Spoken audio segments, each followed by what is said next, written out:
You want to support Roland Martin Unfiltered? Be sure to join our Bring the Funk fan club. Every dollar that you give to us supports our daily digital show. There's only one daily digital show out here that keeps it black and keep it real as Roland Martin Unfiltered. Support the Roland Martin Unfiltered daily digital show by going to RolandMartinUnfiltered.com. You can make this possible. Lots of changes in Brooklyn Center, Minnesota. Of course, that's where, young man, 20 years old, Daunte Wright was shot and killed during a traffic stop on Sunday. The police chief has quit. Officer Kimberly Potter, who also leads the police union, she has resigned from the police department. Potter submitted her resignation letter today. This is what it actually says.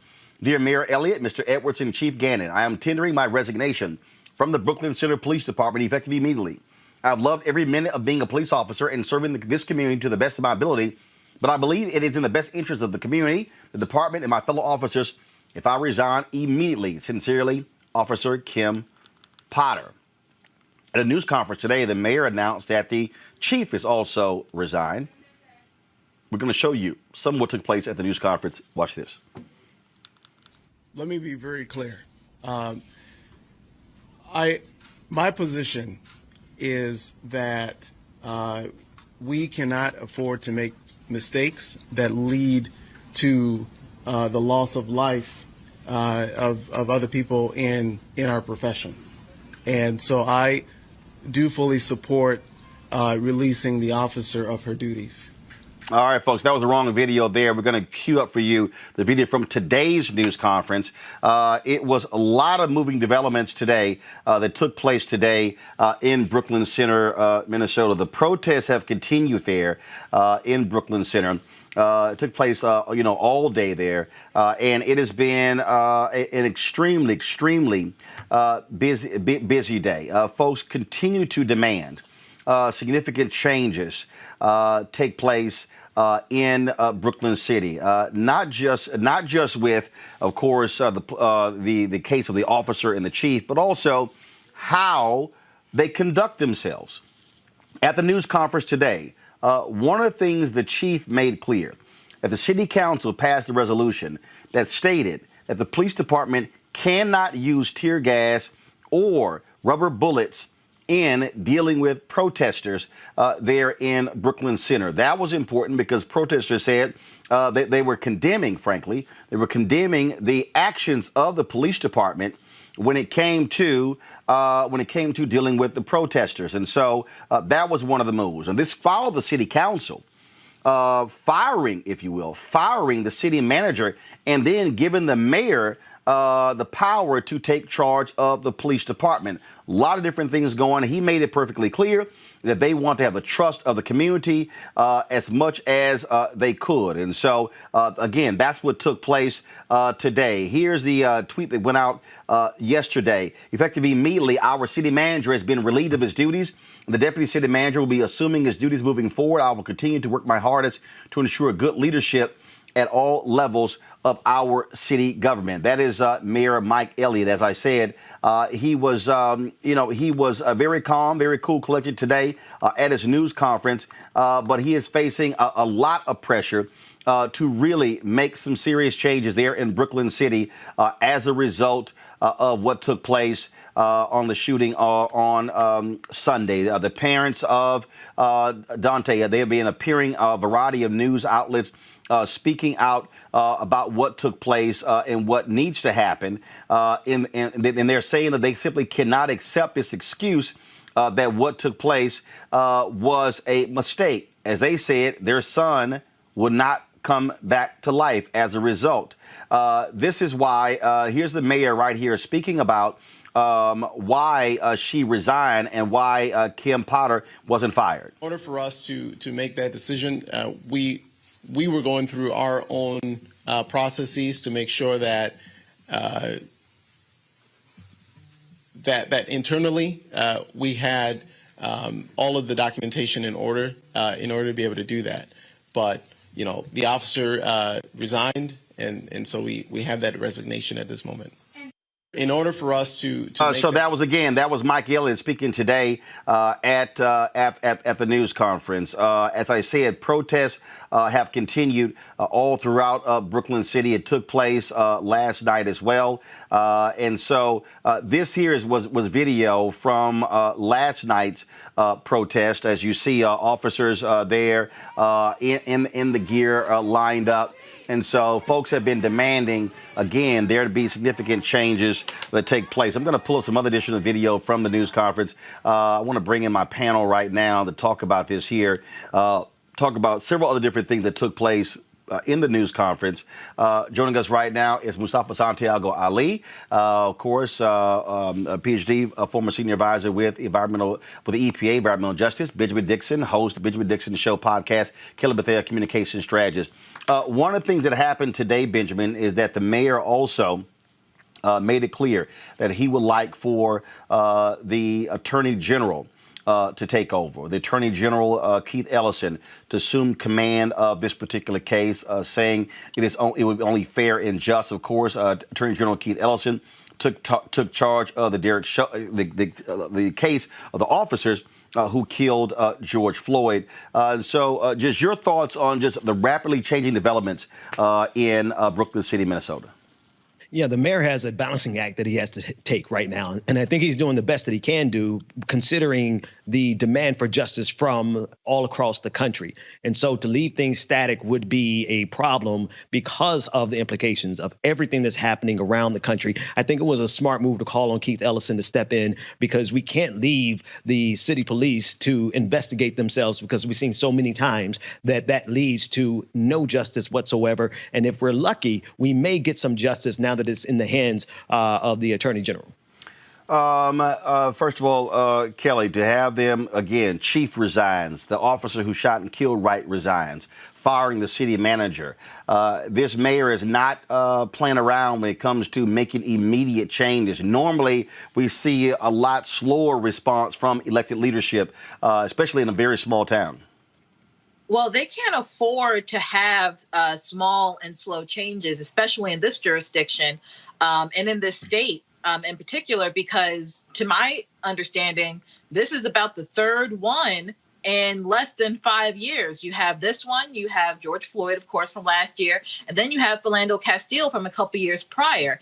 And all three of these are incidents where Black men were shot down, unnecessarily so, at the hands of brazen, overzealous, over policing police. So the mayor and the powers that be in this particular jurisdiction in Minnesota, they understand that, and they also understand the crowd, not the crowd, but the response from the court of public opinion regarding these matters. And what they don't want is basically another uprising, another, streak of protests and damage to properties and things like that. I'm not saying that is worse than the shooting, but from a government administrative perspective, I can see how that is one of their priorities in making sure the entire community is safe. So kudos to the mayor of this town for just basically expediting the process and draining the swamp of these people who are low-key responsible for police officers like this being on the street.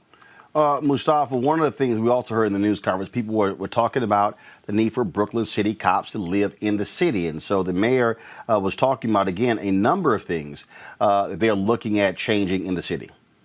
Yeah, folks are looking for systemic change. And that means from the top all the way down.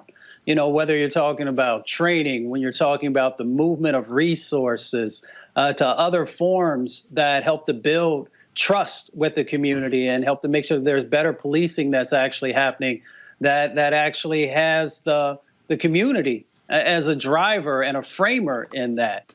And when you don't do that, we continue to see these types of not just egregious behaviors, but the sacrificing of Black men that continues to happen, not just there in that state, but across our country. So folks want systemic change. And when you clean house, as he did, it shows that that's the first step in that process. The harder set of work is actually how you begin to root out the systemic racism and biases that are inside of your police department and the new sets of actions that have the voices of communities as a driver in that. Here is something else that came up in that news conference, Benjamin. This video here, it shows this blue line flag that was flying outside of the police department. That angered a lot of people, and they said that flag must come down. And today, the mayor announced that flag has indeed come down, and it is only the United States flag that is flying in front of that police department. Speak to that and what that means for the mayor to say that that flag has to come down in order to engender trust in this community. Well, so first and foremost, the mayor is taking on the entire police department by giving them the instructions to take it down, which is the right thing to do, because that flag is kind of just kind of in place of what they really want to fly, with a Donald Trump flag or even a Confederate flag, because that's what it symbolizes. And it symbolizes the brutality and the oppression that comes from the police department as it pertains to black people specifically, and black men even more particularly. And so for them to fly it, it was a sign to the entire country that they really did not give a damn about what was going on or the life that they took. And it's only fitting that the mayor told them to take it down, but it never needs to go back up across any police station across this country ever again. Of course, there was a news conference that also took place outside today. Here is Attorney Ben Crump, who's been hired by the Wright family to represent them. And you have this 26-year veteran on the police force who was training them, Brandon. Trey. She was the trainer of the officers. And so for 26 years, you know how you're trained that your duty weapon is on your dominant side and your taser is on your non-dominant side. And why is that? Because it's foreseeable that in an exigent situation, if the taser is beside the gun, you might pull the wrong thing. But after 26 years, you would think that you know what side your gun is on and what side your taser is on. You know the weight of your gun and you know the weight of the taser. You know the gun is black. You know the taser is going to have some reflective color on it. And so it is unacceptable. It was intentional they stopped them. It was intentional they used the most force. They could have gave them a ticket. That's what they do in traffic citations. It reminds you of George Floyd. That was a misdemeanor. They could have gave him a ticket for that. But when it's black people in America, they engage in the most use of force. And it ends up with deadly consequences. And that's Now, Wright was initially stopped again, folks, for having an air freshener hanging in his car. Minnesota is one of several states that prohibits hanging anything from a vehicle's rearview mirror that might obstruct a driver's vision. Now, one of the things that's interesting here, Kelly, is that stories have been done where police have actually said that one of the things that they've done is they've used these type of laws to make arrests when it comes to drugs and things along those lines. Despite all these right-wing people out here who are trying to post to say, oh, he was pulled over because he had a warrant. No, that wasn't the case. He was pulled over because of the air freshener. Once they stopped him, they ran his name and realized there was a warrant. Now we are seeing information that the warrant was problematic because they sent the notice for his hearing to the wrong address. So there shouldn't have even been a warrant for his arrest because the court screwed up. So this is a perfect example of how screwed up this system is. The fact that even with technology being as quick as it is, such that you can figure out when a warrant is issued or the like by way of computer in your police car, it is still an issue in which correcting that warrant doesn't get to you in time. And just in terms of warrantless searches and the like, again, to the system being, frankly, just screwed up. But more pointedly, let's just say there was no warrant involved and he was just pulled over for the air freshener in his car, which is, from what you just said, the initial reason he was stopped. To get from that point to the death of a young man shouldn't be that close. Those 2 points should be so far on opposite sides of the spectrum, it's ridiculous. But unfortunately, because he's a black man, it's as close as A and B. So we have a problem in this country, but right now we have just an immediate problem with police over-policing black bodies. And in Minnesota, again, like I said previously, this is the third one in less than 5 years. So they have a huge, huge problem. And of course, Mustafa, this police department, this city is going to be facing a huge, huge lawsuit, especially when you factor in not just the shooting, but also if Ben Crump and his legal team are able to show that warrant was sent to the wrong address and that supposedly precipitated all of this, yeah, this city is going to be paying a substantial amount of money to the Wright family. When Ben Crump comes for you, what you gonna do? You know what you're gonna do. You're gonna end up having to pay a whole lot of money for these injustices that continue to happen. You know, it's amazing that when it comes to our black lives, when they have value, is when folks can make money off of us. And what I mean by that is when you have these jurisdictions across the country who set up these spaces where they have these traffic stops, as we talked about, where they increase the amount of tickets that go out because it helps to fund many of their sets of activities that they then flip back into our communities.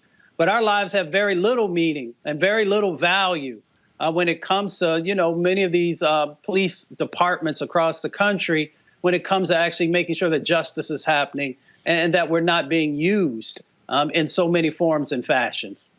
And again, and for the folks who don't quite understand, because I keep seeing these comments on social media, especially on our chat boards. Folks, let's be real clear here. Ben Crump and these civil rights lawyers, they can't prosecute cops. Only DAs can. They are hired by the family to actually negotiate settlements. Now, if it means taking it to trial, they'll do so. 99% of the time, they're not going to trial. So I wish all of these people stop saying this stupid stuff. Oh, Ben Crump keeps losing cases. Y'all, they can't prosecute cops. They can't. They aren't prosecutors, okay? So understand what the law is, what the roles of lawyers are. They are hired by the family to represent them in civil suits against cities, police departments, and individuals. So I just need people to stop sitting here and posting that nonsense, because clearly a bunch of y'all don't understand what the jobs are of individuals. And so please stop with the nonsense, okay? Just stop it. All right, folks, back to our Roland Martin Unfiltered video in just one moment. It's time to be smart. When we control our institutions, we win. This is the most important news show on television of any racial background. Y'all put $2, $3, $4, $5, $10, $15, $20, $30 on this and keep this going. What you've done, Roland, since this crisis came out in full bloom. Anybody watching this, tell your friends. Go back and look at the last 2 weeks, especially of Roland Martin Unfiltered. I mean, hell, go back and look at the last 2 days. You've had sitting United States senators today, Klobuchar and Harris. Whatever you have you can bring to Roland Martin Unfiltered to support it, please do, because this information may literally save your life. Watch Roland Martin Unfiltered daily at 6 p.m. Eastern on YouTube, Facebook, or Periscope, or go to RolandMartinUnfiltered.com. Support the Roland Martin Unfiltered Daily Digital Show by going to RolandMartinUnfiltered.com. Our goal is to get 20,000 of our fans contributing $50 each for the whole year. You can make this possible. RolandMartinUnfiltered.com.